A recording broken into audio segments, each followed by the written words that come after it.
কোনো সরকার একটি মাত্র কোরআন আইন বাস্তবায়ন করতে পারে নাই সংসদে।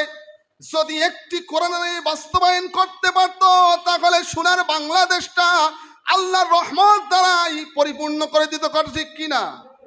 আজ পর্যন্ত সংসদে একটি আইন বাস্তবায়ন করতে পারে নাই, এটা খুবই দুঃখজনক।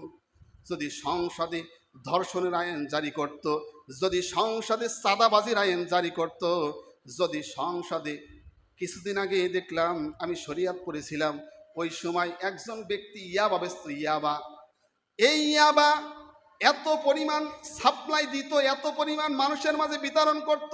একজন পুলিশ তাকে ধরার জন্য পুলিশকে এমন করে ঘুষি মেরেছে, পুলিশ সেখানে অজ্ঞান হয়ে পড়ে গিয়েছে। পুলিশ অজ্ঞান হয়ে পড়ে গিয়েছে, পুলিশ আর ধরবে কি? এত মারা মেরেছে পুলিশকে, মানে পুলিশ সাধারণভাবে এসেছে, মনে করেছে এটা মানে অন্য মানুষ টানুষ, তখন এই পুলিশকে হাসপাতালে ভর্তি করা লেগেছে। এই হইতেছে আমাদের সোনার বাংলাদেশ। ইয়াবা, গাঁজা, মদ এত পরিমাণ সাপ্লাই হয়, এত পরিমাণ মানুষদের মাঝে, যুবকদের মাঝে বিতরণ হয়। এই যুবকরা যদি আজকে যদি সংসদে আইন পাশ হইতো, যদি পুলিশরা ঠিক হয়ে যেত, দেখবেন একজন মানুষকে থানায় নেওয়ার পরে 2 দিন পরে ছেড়ে দেয়। কথা ঠিক কিনা? 3 দিন পরে ছেড়ে দেয়। তাহলে এই ব্যক্তি ভালো হবে কি, আর কি করবে, আর কি আইন, কি তার ভিতরে পরিবর্তন হবে?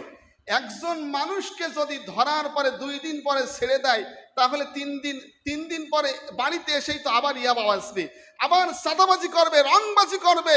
যদি সংসদে এমন আইন পাশ হতো যেই আইনের দ্বারাই এরকম মানুষের কঠিন শাস্তি দেওয়া হতো, কঠিন পর্যায়ে তাদেরকে রিমান্ড দেওয়া হইতো, তাহলে ইয়াবাখোর, জুয়াখোর, মদখোর, তাড়িখোর, চাঁদাবাজ, রংবাজি কোনো কিছু থাকতো না। কথা ঠিক কিনা?